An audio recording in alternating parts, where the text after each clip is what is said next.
the companies that were retaining the most customers were growing the slowest. And so loyalty programs do work in helping you retain customers. They don't work in terms of helping you grow the company. Her clear advice to companies is you shouldn't be letting anyone under 35 use AI tools in the workplace.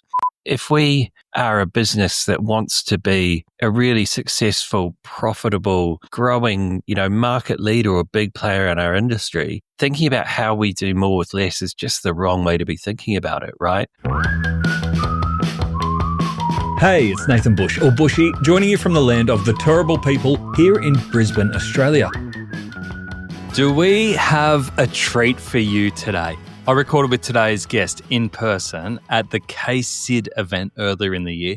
I've just had to wait 6 months to re-record with them because the studio we recorded in actually lost our audio. No lie, not my fault. It was the studio's fault. And I had to wait 6 months to rehab this conversation, and I've been telling everyone about it, so I'm really, really happy to bring it to you today. Today's episode is something we should all be passionate about. It's about future demand. It's about how do we make sure that we are building a growth engine in our business so that it sets us up not just for next week's numbers, but for next year's numbers, for 3 years later, for 5 years later, that we're building future demand in our brand and in our business to stand out in a crowded market and to build real brand loyalty that'll stand us in strong stead for the future. And I couldn't think of a better person to bring us this conversation. The last one for the year, we deliberately put him as the last episode of the year because it's going to leave you on such a high and you're going to leave pumped for next year. He's an expert, a global authority on advertising effectiveness, brand strategy,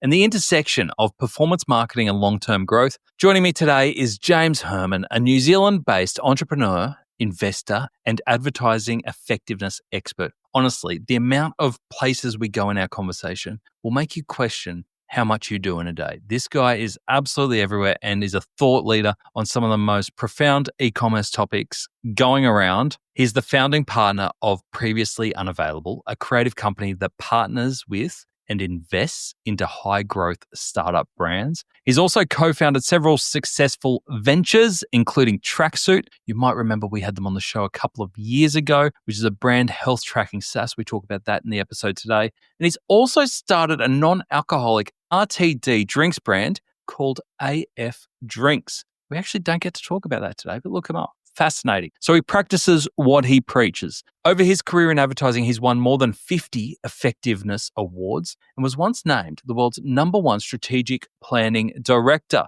He's the author of the books The Case for Creativity and Future Demand, as well as a children's book, and has led major data-driven studies like the Effectiveness Code in conjunction with Cannes Lions and WARC. I hope that sets the scene of why I'm excited for our conversation with James. In this episode, I had to pick and choose the topics that we dove into, and we talk about how e-commerce brands can get off the ROAS drug and start thinking about future demand, growth for tomorrow, not just about harvesting today's traffic. We talk about how brand building and performance marketing can and must work together. James gives us some practical metrics, frameworks, and actions you can apply right now in your e-commerce business. And despite his initial objections, we dive into AI and the role that AI plays in creativity for brands. Now, before we get into today's conversation, a big shout out to our sponsors, Klaviyo, for bringing us this episode and hooking us up with James from their KCID event, and also Shopify, who have supported us since day one. Thank you to them both for bringing us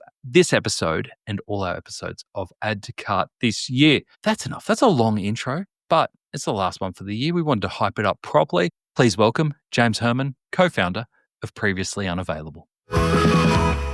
James Hurman, welcome to Add to Cart. Thanks, Nathan. It's great to be here. Great to be here again. We were just discussing that we had one of my favorite conversations of the year straight after you got off stage at KCID earlier this year. I can't remember what month it was. You unveiled, it was this big thing. You unveiled some brilliant research. You had a packed auditorium. We went and recorded a podcast. Energy was high in a professional podcast studio. Got home. No audio. Fuck. Yikes.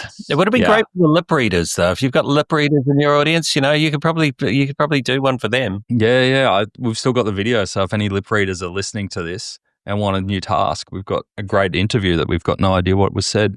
So you are the busiest man on the planet, I think, when it comes to advertising and marketing. I've been following your journey since we last spoke, and you've been all around the world talking about brand, talking about loyalty, talking about marketing. What are the key themes that you're seeing out there? What's the main message that you're giving to people all around the globe at the moment? There's always so many themes floating around. I tend to not say much about AI, to be honest, because everyone else is, but obviously that is a theme. I think the theme of sort of, budgets getting smaller or tighter, or people kind of being really focused on how can we do more with less. And one of the things that I've been really trying to impress on people is that's the wrong way to be thinking about it, right? If we are a business that wants to be a really successful, profitable, growing, market leader or big player in our industry, thinking about how we do more with less is just the wrong way to be thinking about it, right? Marketing is an investment that we make that pays off better than most other investments a business makes. And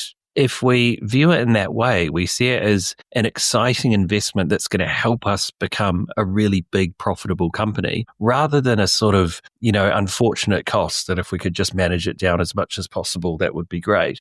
I think that's super important. Les Binet, one of the sort of advertising and marketing effectiveness greats, was talking at the IPA Works conference in London a few weeks ago. And he managed to do this really interesting piece of research where he could show that the explanation for profitable growth in a company was about 11% focusing on marketing's efficiency and 89% focusing on marketing's scale. So if we spend more money at an average level of efficiency, we'll do way better than if we spend less money at a really high degree of efficiency. What do you mean by efficiency? I mean, kind of like going, how do we make our cost per acquisition as low as we possibly can, right? How do we kind of make all of our performance metrics look fantastic? And the quickest way to do that is to lower our spend. Right? Performance metrics get worse the more we spend. So if we just lower our spend, our metrics will improve. But of course, that's a crazy thing to do because spend is a competitive act. We're competing against others in the market. If we spend less than them, we're turning up to a gunfight with a knife. That's how it works. So I think I'm rambling now, but that's one of the main themes I see. How do we do more with less? It's a crazy kind of that's the wrong thing to be doing if we want to grow a big profitable business. If we just want to run a really little business, then fine. Think about how to be most efficient. If you're heading towards being a big profitable business, you don't think about efficiency. You think about investment. How do we invest a lot, compound that, not be stupidly inefficient, but we think more about how we're going to win the battle, not how we're going to show up to the battle with the smallest possible, cheapest possible weapon. Yeah. I saw that you on LinkedIn put out a post saying that you're going to do, I think it was research or a course or something along those lines to bring CMOs and CFOs together. Let's bring those worlds, unite them. Because do you think this is a unique thing for marketing, doing more with less, or is that just a business thing at the moment? That's an interesting question. I'm not sure what the answer to that. I've got no sort of evidence to suggest it is or isn't unique to marketing. But I think, the CFO thing, I think, a good CFO is in charge of two kind of areas of their P&L and their balance sheet, which are capital expenditure and operating expenditure.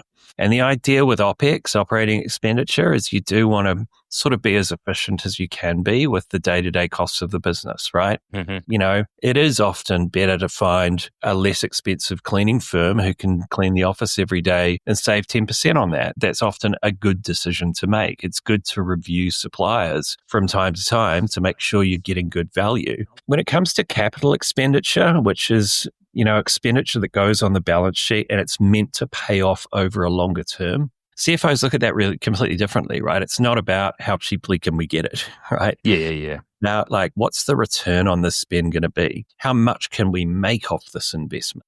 And so one of the peculiarities about marketing spend, and particularly brand marketing spend, is that it's an operating expense, not a capital expense. The reason I say it's unusual is because when you're spending on brand marketing, you're going to see the payoff from that happen over 2 or 3 years, not just happen over the time that the campaign's running. So it should really be capital expenditure and it should be assessed in that way. But because it's OPEX, there's a accounting treatment problem, which means that, CFOs are incentivized to kind of try and make that part of the operating expense more efficient, not use it as an investment lever to create lots and lots of future value. And so that's what I'm trying to do with the CFO community, is really trying to figure out the right way of kind of making that point and educating them and getting them to think of brand investment in particular more like they think of CapEx rather than they think of OpEx. Do you think it's more of a problem on the side of CFOs, and we're talking very generalist now, around the treatment of that investment? Or is there a real skill gap around marketers being able to explain marketing as an investment? Yeah, both. So the accounting treatment problem is definitely a real problem, and there are some of us in the world that think that problem ought to be addressed, although it's quite hard to change those accounting standards. But yes, there's definitely a real lack of effort that's been put into marketing. Right. So, I spoke a few years ago with Dara Tressida, who's a great American CMO. She was CMO of Peloton at the time. And she said to me, marketing has not done a great job of marketing. And it's really true, right? It's very pithy, but it's really true. We've done a great job of marketing the products and brands that we need to market, but we haven't done a great job of marketing our discipline to other stakeholders in the organization so that they see real value in it. They understand why we're doing the things that we're doing. They understand the sort of payback period on those things, and they judge marketing and marketing's results in the right way. So yes, we've been useless at that. I actually see too that there's this real divide at the moment in that marketing teams are losing power. And I hate the word power because I hate corporate politics and shit like that. But they're losing power because all of a sudden you've got these digital teams who are actually doing marketing or getting a lot of the marketing dollars to pump through the performance metrics and the technology and everything else that is essentially marketing, but has been taken off the marketing plate, and thus they've got less to play with. Are you seeing that? Oh, yeah. I mean, that's bananas. It's like the balance sheet being taken off the accounting department and given to the marketing department. So, right? It's like one part of their job is to manage that. And so, yes, that is bananas. It shouldn't be that way. Digital marketing is a form of marketing, surprisingly enough. And so, and the CMO's role should be to balance the very important short-term performance-oriented marketing that they do with the longer-term brand marketing. That should be a marketing leader's role, is to balance those two things. Under one ownership. Absolutely, yeah. Well, you can only balance something if you can control both sides of it, right? So if you can't, you can't. Yeah, that makes a lot of sense. I had a great conversation with Matt from Tracksuit, a company that you co-founded a few years ago now. And it was in the early stages. I think we were about 2 or 3 years ago. And I love the idea because Tracksuit, and I'm going to butcher the explanation of it, is a way for brands to measure brand impact in real time, essentially, or as close to real time as brand can get. I absolutely love this idea because it's starting to give marketers real metrics around that investment that you spoke about. Since launching, you've obviously got some great traction with big brands all around the world with that platform. Do you think it's made a significant impact to how brand is perceived as an investment now that they've got real numbers behind it? In general, in the world, not yet, because we started in 2021, so we're still a pretty young company. We're now working with well over 1,000 companies around the world. So it's a really good business for the stage that it's at. But, making a dent in businesses' sort of feelings and attitudes and behavior toward marketing will take us longer than 3 years or 4 years.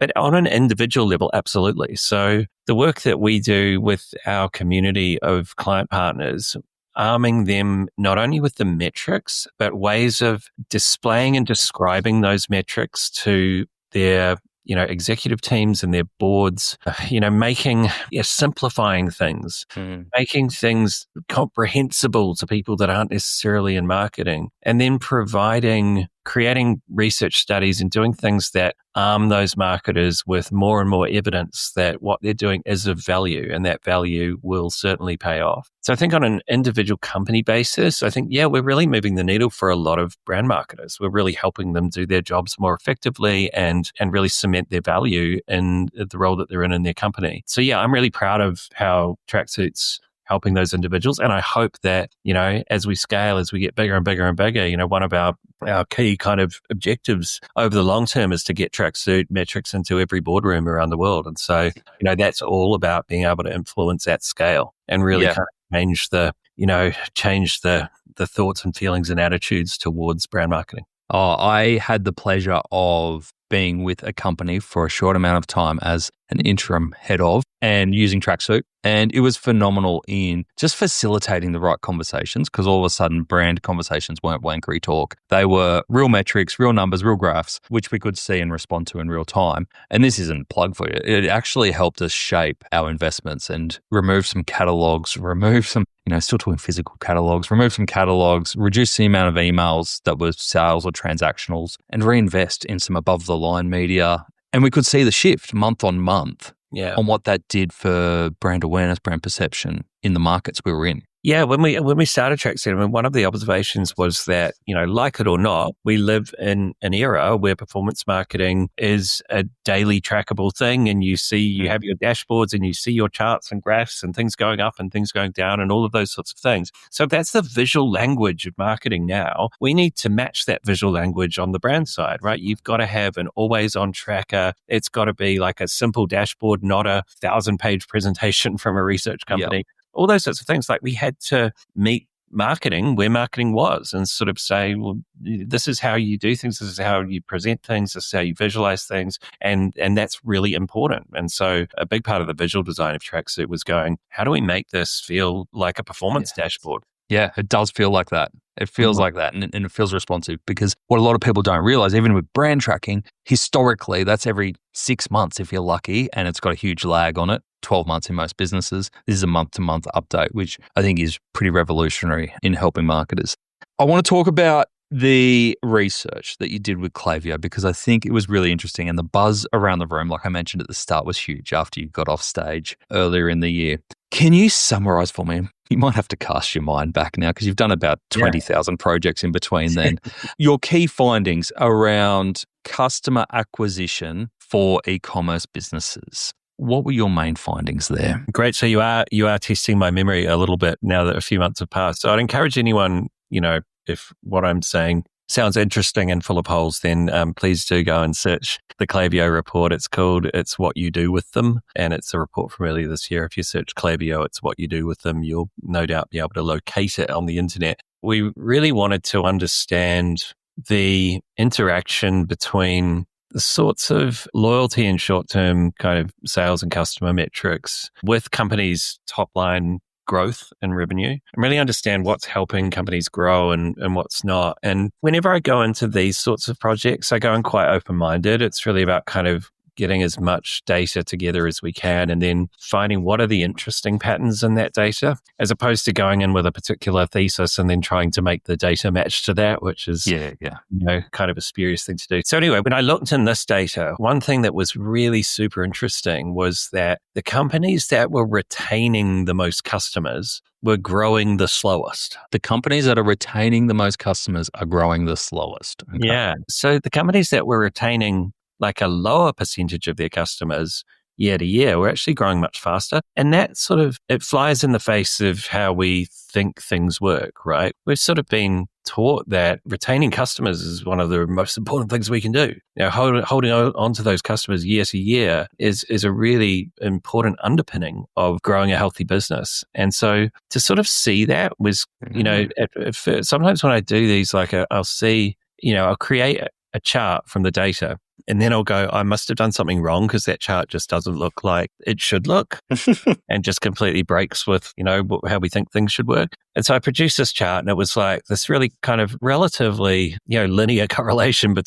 negative correlation between the amount of customers retained and the growth rate of the company. So, and where are you getting your data from? Sorry. So that's all coming from Klaviyo and Klaviyo's agency partners. Okay. So Klaviyo work with a number of agency partners around the world who have access to lots of kind of client data. So we studied can't remember exactly what the numbers were now, but it was sort of like dozens of different brands across a few markets, millions of customers and billions of dollars of customer transactions. And so, relatively big data set. We're not sort of working with small numbers here. And so it was really, that was really interesting. And then when you go, well, hang on, what's this chart looks completely wrong. What on earth is going on here? And so digging into it, what we found was the companies they might have been retaining fewer customers, but the customers they were retaining, they were growing the spend of over time. Sure. And so that's why the report's called It's What You Do With Them. It's not the customers that you retain. Like just retaining lots of customers isn't the important thing. Retaining the ones that will spend more with you over time is the important thing. That's where the growth comes from. And so we then looked at we looked at loyalty programs. So, about half of the companies in the set that we were using used a loyalty program. By the way, they're all e-commerce retailers. About half of them used a loyalty program. We found the growth rate of the companies using a loyalty program was much lower than the growth rate of the companies not using a loyalty program. Again, you kind of go, well, that's weird. The loyalty program should help. James, are you sure you got the data right? Yeah, totally sure. Yeah. And when we looked into that, again, what we found is the companies that were using a loyalty program, yes, they retain more customers, but again, customer retention isn't the most important thing. And so loyalty programs do work in helping you retain customers. They don't work in terms of helping you grow the company. And actually, in marketing, we've got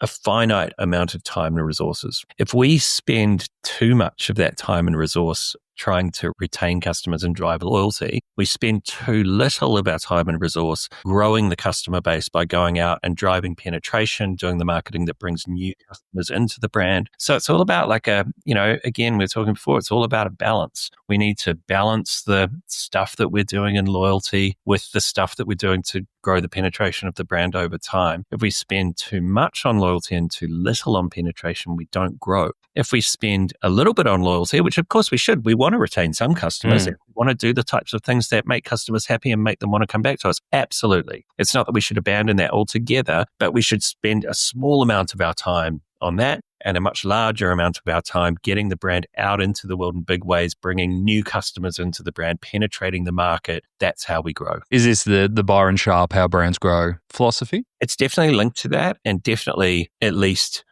complements and conforms with certainly the thinking around how brands grow, for sure. Yeah. Were you scared that when you got this data back and this research back that Klaviyo were like, well, thanks for that.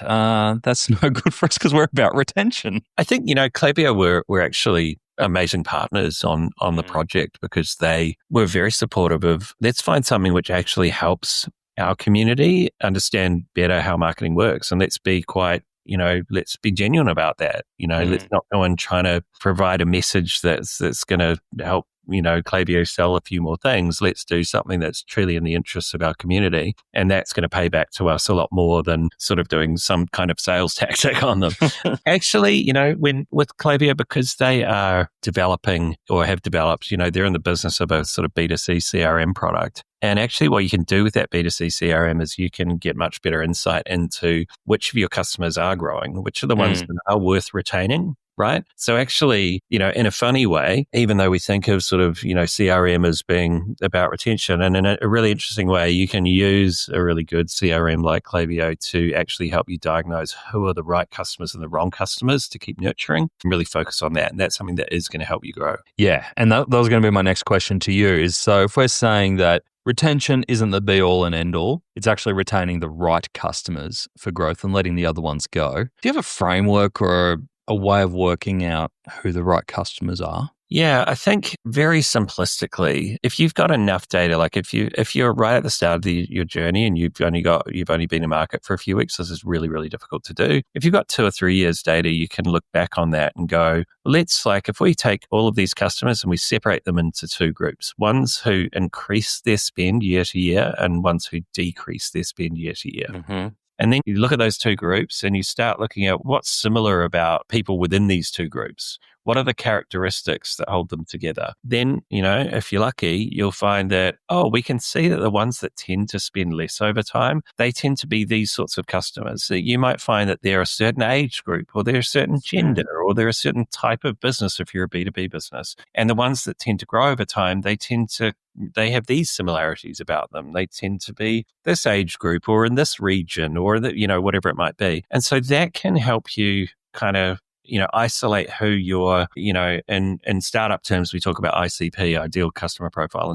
And you start to be able to isolate what that ICP looks like, and then that means that when you're marketing, you can go out and sort of speak to more people like that or really have a focus on when those customers do come in the door, really spending extra time with them, really nurturing them. So that's kind of the simplistic way that I'd advise going about figuring out who the right customers are. So in that model, I mean, the RFM model is the old, the one that everyone goes to when working out your most valuable customers. But you're effectively, tell me if I'm wrong here, striking out the R and the F and focusing on the M, whether that's going up or down? Yeah, I think the real tell is not how much they spent, it's how that spend is Growing changing. or shrinking. Yeah, because you can get a customer who comes in and spends an enormous amount with you and you never see again, right? Yeah. You can get a customer who comes in and spends half the amount of that other customer, but the next year they spend 10% more on top of that, and the next year 10% more on top of that. The total value of that customer is way higher. Yeah. And then I love that link that you've got there from understanding your customers and your most valuable customers that you want to retain, and then using them as a cohort or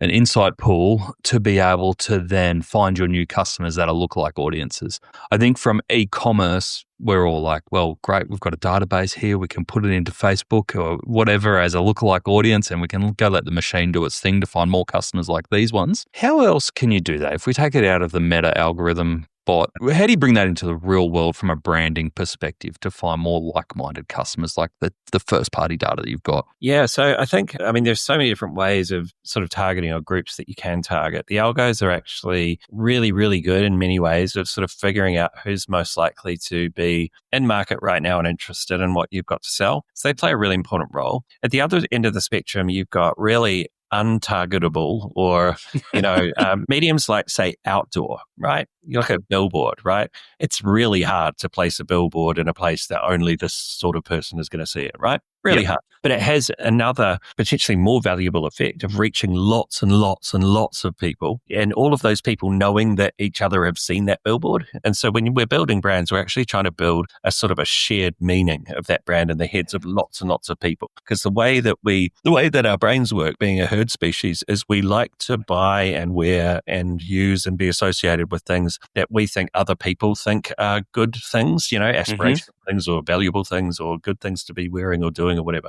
And so at one end of the spectrum, you've got like highly targeted, how do we kind of get the right person to buy today? At the other end of the spectrum, you've got highly untargeted, how do we build broad meaning out there in the world? Both of those things are important things for a brand to do if it wants to grow into a big profitable brand. What's in the middle, I think, is what in media planning is known as a contextual buy. And so contextual media is, I'll give you an example. If you're advertising nappies and you advertise in a early parenting magazine, right? You're advertising to someone who's reading that magazine who's probably thinking a lot about early parenting. And chances are someone who's not an early parent isn't reading that magazine, right? Mm-hmm. So you've got two things going for you. That magazine ad that you've placed is really likely to reach at least mostly early parents that are in the market for nappies. And also it's reaching them at a time when they're interacting with lots of other content, which is sort of in the same part of their brain as your nappies, right? It's all this early childhood stuff. So what's been shown in the media effectiveness studies is that contextual buys tend to be the most effective way of media planning and buying. If we can do that, if we're nappies, we contextual buy around that. But you can sort of do it for just about anything, really. Like if we think about this microphone, right? We could advertise this microphone in, the sports section of the newspaper. That's not a very contextual buy. We're unlikely to be reaching sort of audio heads. If we advertise this microphone on a website that's all about podcasting, for example, then you're likely to be reaching people who are likely to want to buy a microphone or interested in that in a space where they're thinking about podcasting and doing great podcasting. So that's the way to think about it. Like how do you choose media which has already got a kind of baked in community of interest which matches your target? And so that's another way to think about it, which is just as good as using algorithms and another part of the probably overall media strategy. Ever feel like your emails and SMS have been dressed by two different fashion designers with wildly different tastes? That was the problem for Chic, the iconic Aussie fashion label with over 50 stores and a growing e-commerce channel. Their emails were powered by Klaviyo, but SMS was stuck on a separate platform. Reporting was inconsistent and they couldn't see the full customer journey, so they brought it all together. By consolidating SMS and email, under Klaviyo's roof, Chic got an 81% jump in SMS subscribers, a 51% increase in click-to-order rates, and a huge 113% ROI on the Klaviyo platform. If you're ready to get your email and SMS in order, head to klaviyo.com/au to see how brands like Chic are creating consistent messaging. But do you think there's part that performance marketing has almost fucked traditional marketing because there's a perception that everything has to be so targeted now? Where if you take your nappy example, we're targeting parents of kids between 0 and 6 months potentially. They're real people too. So they have other interests, they have other hobbies, they show up in all sorts of different ways. They're not just outside. So if you take the outdoor example, we're not just placing billboards outside baby stores because these people live lives and they're part of our communities and they're everywhere. It's just that they might not always be thinking about nappies. Is there part of that shared meaning when you go, actually, this is our audience. We know exactly who we're talking about. We know their pain points. We know what motivates them. We know what they care about, their beliefs and their values. That creativity needs to do the job, and we have to be willing to go, actually, 95% of the people who see this will not even register. Like they'll glance at it and they'll go, yeah, it's not for me. It's not for my life stage. But the 5% that we really want, the creativity and the messaging on it is so targeted and so pointed that it really cuts through. Is that an okay way of marketing? It is. I mean, if you think sort of, puristically about what you're saying, that where you get to is there's an awful lot of wastage in there, right? And wastage is not a thing, but we tend to think about wastage far too puristically. So I'll give you one example, which is commercial trucks, right? So if you think about it, there aren't many people in the world who are going to procure a commercial truck. Most of us will never do that in our lifetime. It's not on my list. No. And so you would think, well, the best way, if we're going to run commercial truck advertising, the best thing to do would be run it in contextual media like trucking magazines or trucking procurement magazines, or target directly the people that buy trucks or what have you. About 10, 11, 12 years ago, an agency in Sweden had a brief for a commercial truck brand, and they went into their research, and part of their insight was that when commercial truck buyers are buying a truck, they actually they talk to lots of other people around them, and they do take into consideration, like if you run a private trucking business and you're a one truck guy, running a truck, you're kind of going to the decision's kind of going to be made a bit with your wife and a bit with your kids and a bit with your friends, and you're kind of taking all of them into consideration. And so they formed this strategy, which was at the time actually very kind of brave of them to go, why don't we market this commercial truck to as many people as we can, right? So yes, we want the truck drivers to see it, but actually we kind of want everyone else to see it as well. And they made an ad with Jean-Claude Van Damme doing the splits between two reverse. I remember that. Right. And that ad got seen in its first year. It had 100 million views on YouTube. Like everyone in the world saw it basically over time. It was very, very broadly spread. I also remember it was at the time where you used to send YouTube links to people via email. Like that was how we shared our YouTube videos. Totally. Yeah. It went viral on email. Yeah.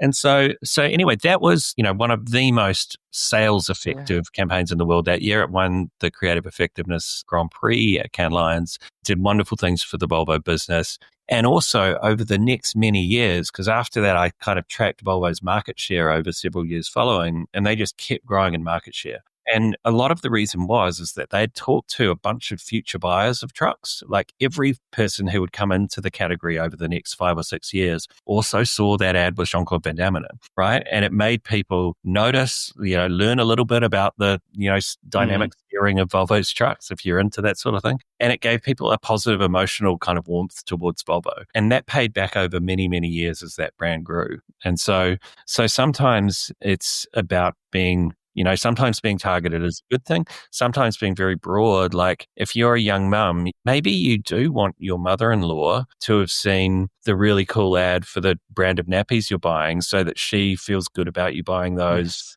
Yes. Do you know what I mean? It's like there's the trust markers and the social validation. Yeah. Our perception of brands is partly what we directly think about them and partly what we think everyone else thinks about them. That's what informs our decision.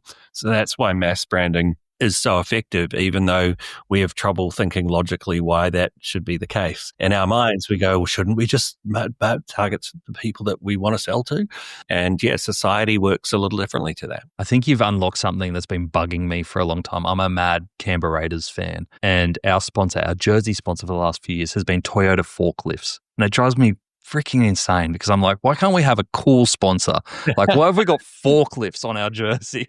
Yeah, I see your point. Yeah, I think it's probably a really good media opportunity for them, albeit you might prefer to have like a cool beer brand or something on you. Yeah, I hear you. You hear me. You know what I'm on about. I want to talk a little bit around creativity because I know that at the start you said that you try and steer away from AI, but Jesus, 2025, how can we have an hour-long conversation without talking about it? You released this year as part of your Springboard's AI, a creativity benchmark to kind of measure how creative our AI agents and our AI tools are right here, right now. What did you find out of that? Yeah, I mean, this is a super interesting study. It was sort of initiated by the founder of Springboards, a guy called Pip Bingaman, who is a great Australian AI entrepreneur. And he sort of got a little group of us together and said, I really want to create a way of benchmarking AIs on creativity. The reason for it was that when LLMs are being benchmarked in their development, they're benchmarking against a whole lot of uncreative stuff, right? They're benchmarking against how accurate they are, how well they can do equations, how well they can do this and that, right?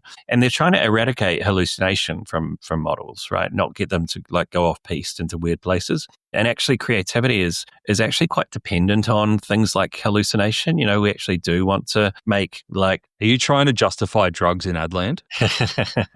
Yeah, exactly. That's the kind of the hallucinative unlock. No, he was like, none of these benchmarks that the LLMs are being put through in their testing give us any sense of whether they'll be good for creative stuff. And so why don't we create a new set of benchmarks that help us assess LLMs? And so he built that out, did a really interesting piece of research. It's quite technical, so I'm going to try not to sort of go too deep into it. But what he effectively found out is that LLMs are really useful for some things and not very useful for others. So I remember working with a creative partner a really long time ago now. So he was like the creative director in the agency. He said, what I look for in young creative teams is I want them to be prolific, but not accurate. And what he meant by that is he wants them to have lots of ideas and lots of different ideas. But because they're young, they're not going to know which of the ideas is the right one or is a good one. So he doesn't want a young creative team to like find their way towards the one idea they think is right,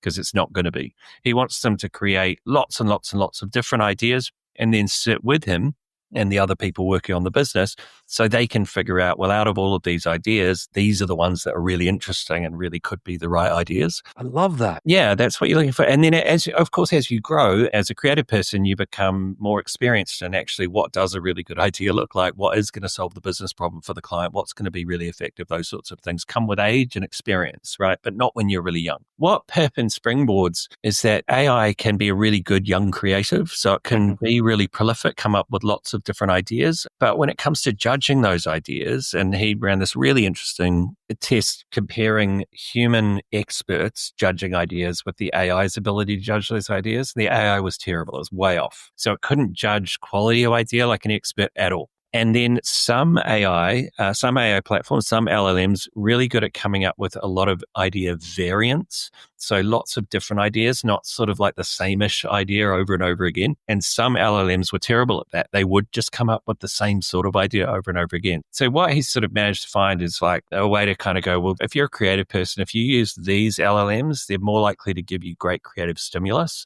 But you definitely don't want to let any of them yet sort of tell you what a good idea is. You need experience and mastery and, expertise and all that kind of stuff to be able to do that. So I think what I took out of that was, we're at a stage that if we're using AI, if we know the right models to use, we can get going quite well. We're not at a stage where you can put someone without good creative judgment, give them an AI to use, and they're going to come up with great effective marketing. They're just not. Will we ever get to that stage? I don't know. Maybe we will, maybe we won't, but we're certainly not there yet. So we still have, there is still a place for human judgment in the process. And yeah, so it was a really interesting piece.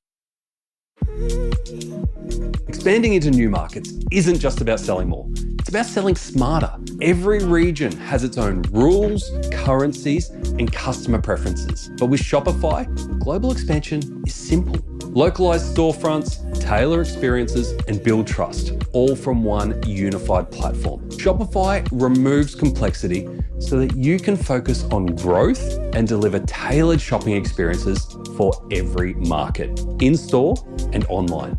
Accept over 100 currencies with Shopify payments for fast, familiar checkouts, and use built-in analytics to identify your most profitable markets. One platform built for global adaptability so you can scale without growing pains. Visit Shopify for Enterprise to learn more and start selling worldwide. It is really interesting because it says a lot around talent too. So if I think about the reverse of that, when you say, young creatives are great at generating a bunch of ideas because they don't have the experience, they might not have the scars or the barriers that we give ourselves as we get older because we think we know what works and what doesn't. So we're kind of a bit more focused. I love the idea that if you're a mid to senior manager, that you can use AI to help generate these independent ideas and challenge your own thought process to give you options that you might not think about. If this trend continues and LLMs replace the idea generation, throwing stuff at a wall, essentially, is there going to be a real gap in skills there as that junior team comes through, which we won't have that junior team, into more experienced marketers? Are we facing into a big skills gap here? That's certainly something that's on a lot of people's minds. So a friend of mine, Dr. Michelle Dickinson, she does a lot of work in this space, and she's like a proper scientist who actually knows things about these things. Proper scientist. And her clear advice to companies is you shouldn't be letting anyone under 35 use AI tools in the workplace because they're going to miss out on accumulating the kind of skills and expertise. They also don't have good enough judgment to be able to use that tool well and understand whether it's providing them good output. So you've got perspectives like that. I think that, if you think about an LLM's ability to generate ideas and the sort of data sets that it's working with, it can only generate a certain type of idea. What I mean by that is when you're a human in the world, you're walking around and you're sort of like, your everyday experience, you're kind of feeling culture, right? You kind of know, you can see and read the vibe of things. And a lot of great creative work is that it connects with that vibe. It connects with culture in a moment, right? It's the sort of thing that, because of the 15 different conversations you've heard in the last 3 weeks that this thing is going to be really funny because it's tapping into a sort of insight that you've heard lots of, AI, like LLMs don't know that. No. Right? Will they at some stage, there may be a point where we have, just like we've got the Google cars that go around, doing all of that stuff. We might have LLMs just running around the street and running into meetings and out of meetings and listening to everything and seeing everything. And at that point, it might be able to do something like that. But I think we're a long way off that. The worst thing you can ask an LLM is to tell you a joke at the moment or to make something funny. Yeah, totally. It's really, really hard to do that. Yeah. And so I think for the time being, if I was a creative leader in an ad agency, I would be focusing my young creatives on understanding culture, understanding the mood of things, the vibe of things, bringing me ideas that tap into that, because it's very unlikely you're going to get that from an LLM. By all means, also have, Claude doing its work, sort of giving you 100 ideas off this brief. Yeah. For sure, go for it. But I think where the very human aspect of creativity will remain is in humans understanding one another and understanding the culture around them in a way that a machine, certainly can't yet. I think that's great advice, not just for managers, but for people coming through in the industry. If you're junior and you're worried about a job, if you're worried about the future, you've just given the perfect doorway to making yourself valuable. Yeah. Totally, yeah. And it is increasingly going to be like, what can I do that an LLM can't? I'm being sort of self-aware of that and going, well, this is my sort of unique thing. And yeah, I also think the future of, I was on a South by Southwest panel a couple of weeks ago on this, and it was like we were talking about, will AI be able to be as creative as humans? And I think I sort of took the non-obvious side and said, I think maybe they will be able to. But does it matter? Right? When, as human beings, as creative humans, we often pretend to be doing creativity to drive great business results and to make things more efficient and to solve unsolved problems, all that kind of stuff. Creative people are creative because the act of being creative is something that they have to do. Right? Very, very enjoyable. Creative people are really creative. Don't stop being creative until they die. Right? I've had enough of this creativity. I might go be an accountant for a bit. It's not like you retire from creativity. You keep being creative, right? Because we have to. That's our brains work in a way where we just there's such an enjoyment of being creative, such a care for this thing that we're creative, that we do creative because we have to. And then we commercialize that by saying, and the benefit of that is I'm going to come up with a more effective campaign for you. Here's my tracksuit board. Yeah. And so LLMs are always going to be like goal-oriented, right? Really goal-oriented. They're using their creative skills in the service of achieving a particular goal, not because the LLM loves being creative. Because we love being creative and we care about being creative, we always will be, right? Just because LLMs are might become as creative as us doesn't mean we're going to stop being creatives. We're always going to find ways for humans to have creativity, express creativity, and make money from that creativity. That's not going to go anywhere, even if all the LLMs in the world can do it just as well as us. Oh my goodness. I love that. So the message that I'm getting out of this is that if you are creative and if you are really practice that and it's the core of your being, don't shy away from LLMs. Don't shy away from AI because they're going to be here. They're going to get better. This is the worst they'll ever be, blah, blah, blah, blah, blah. But lean into them to enjoy the process, not shortcut your way to an answer. Yeah. I mean, I think, the process for sure. They can help with the process. What they can shortcut is the time between sort of having an idea and seeing it brought to life. So I don't know about you, but I've gotten into vibe coding. I've really enjoyed using the Lovable platform. Yep. I've built some super cool things. And what I love about it is I can go from an idea to actually having a fully working piece of software, sometimes in a matter of a couple of hours, right? And one thing that creative people love is when you can reduce the length of time between having the idea and like seeing it out in the world. Like we love that.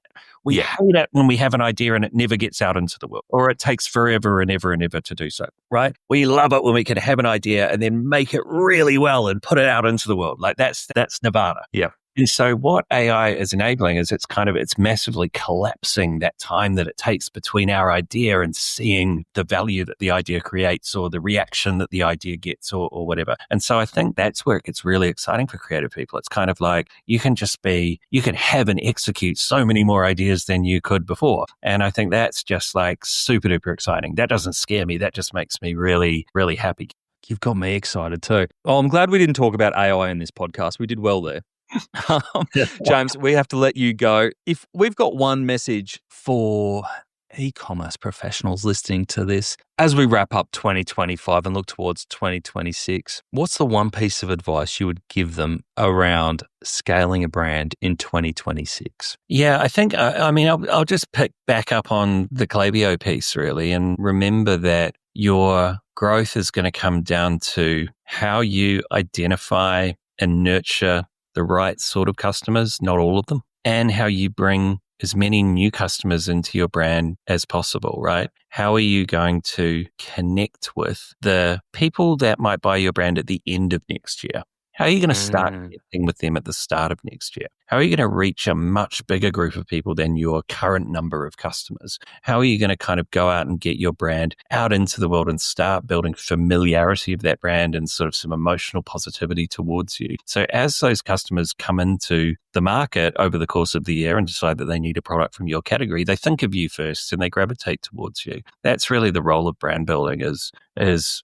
making people who aren't in the market yet, giving them a sense of familiarity with you so that when they come into the category, they gravitate towards you. So do a little bit of loyalty work for sure. Focus your loyalty and your nurturing efforts on the right customers, not the wrong ones, and do lots of that creation of the future demand that you'll enjoy in the future. Don't shy away from that because you don't see immediate results from that. It is an investment that compounds over time. I love it. Yeah. And speaking of future demand, I have your book right here, which is absolutely brilliant. And I saw that you've got 2 books now, as well as a children's book. You are a powerhouse of work. I reckon there's a whole James Hurman chatbot behind you.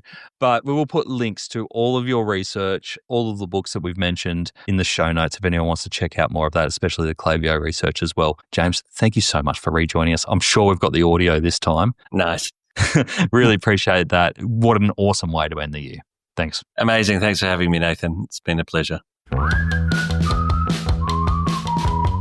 See, I told you he was good, and it is the perfect way to wrap up the year with those thoughts from James as we step back and maybe as we're sipping cocktails poolside or replanning what we need to do for next year to think about that future demand. Where is our business heading? How do we build a strong, scalable model for the future, not just to hit results, in the next 6 months. All right, here are the 3 ideas from James that really stuck with me. Number 1 is the shift in mindset of marketing from an operating cost to a capital investment. Instead of asking, how can we do more with less when it comes to marketing?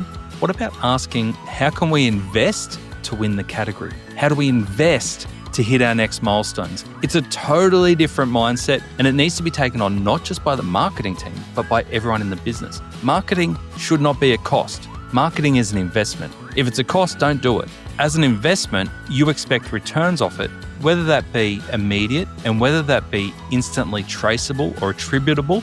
That's another question. But for every piece of marketing that you put out there, you expect returns. By thinking about marketing as an investment, you take the pressure off the immediate sales and you start looking about the future health of your business in the same discipline that you'd use for new tech, new stock, or new infrastructure, where you expect it to pay off for you over the next few years. That's it. It's a really important mindset, and it can be done with performance marketing as with traditional marketing. Number 2, retention isn't everything. Growth comes from the right customers, not all customers. So this was really interesting that it was Klaviyo commissioned research, and I don't think the outcome was exactly what anyone anticipated, especially James, as he talked to there. But the brands with the highest retention were actually growing the slowest. And that's because they were focused on holding on to everyone rather than just the customers whose spend was growing year over year. For a long time, we've heard that stat that it's more expensive to acquire a new customer than to retain an old one. But what if you're retaining those customers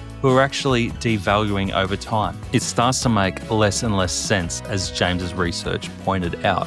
Instead, focus on your high-value cohort and shape your marketing around them. Not only will you be able to find those customers whose spend is growing year over year, but you'll be able to use them to find lookalike audiences of your new customer acquisition base. By focusing on them rather than retaining all of your customer database, you're setting yourself up for more growth. And the last idea shared there was AI as the junior creative. Great for ideas, but terrible at judgment. And I really love this, of James calling out to use AI as your junior creative because it's prolific, it's fast, and it's full of ideas, but it has zero context or ability to prioritize the right ideas. That means that AI can help generate concepts, names, and variations at scale, and do it without the limitations that we give ourselves with the experience that we've got. But humans can still decide what's good. I'm still a little bit torn on what this means for junior creatives if we go down this path, and it does worry me that we might start seeing that skill set of the naive, the ambitious, and the big idea thinking that usually comes from the junior team members being outsourced to the machines. That does worry me, but I totally understand what he's saying around allow the GPTs and the AIs to create as many ideas for you as possible, which might stretch our thinking and broaden our horizons when it comes to the humans picking the right ones. Well, that's it for this year. That was an amazing conversation to end on. Over the Christmas break, we're going to be bringing you the best of and the top episodes from the year, both the ones that we think just had the most interesting conversations and also the ones that had the most listens. So you can do your own little countdown if you want to relive some of the best episodes. We'll put that together for you in a neat little 1-episode package for you to get into. We'll also be bringing you more playbooks over the Christmas season, but that's the last of our interviews. What an amazing year. Thank you so much for everyone who's listened, who's dropped me an email, who's just got in touch. It's been a fascinating year on Add to Cart, especially as we move through all the technology changes, and to have the leaders in the industry join us to help you be on the forefront of all these changes has been absolutely phenomenal. We're going to continue that next year to keep you up to date with everything in e-commerce. But for now, it might be time for a little bit of rest, a bit of relaxation, a lot of family time. Enjoy it. You've earned it. It's been a big year. It's going to be another big year next year. But as always, thank you for listening, and thank you for spending your car, your gym, your outdoor hours with me on Add to Cart. Really appreciate it. Now, if you haven't already, I have to put the plug in still. Make sure that you subscribe wherever you're listening, YouTube, Spotify, Apple. Hit that subscribe button and we'll be bringing you brand new episodes in that first couple of weeks of January. We will be back on your airwaves, bringing you the best in e-commerce. And if you want a little bit of connection over this Christmas break, come and join the Add to Cart community. We've got over 500 e-commerce professionals in there ready to shoot the breeze, to help you out with any ideas or thoughts that you may have. Some experts, some independent consultants, some retailers, some tech providers. We've got an amazing mix in there. Free to join, come and join it and maybe start putting some of those big ideas out there and see what happens. Everything's on the table for next year. All right, have an amazing Christmas break and we'll see you again soon.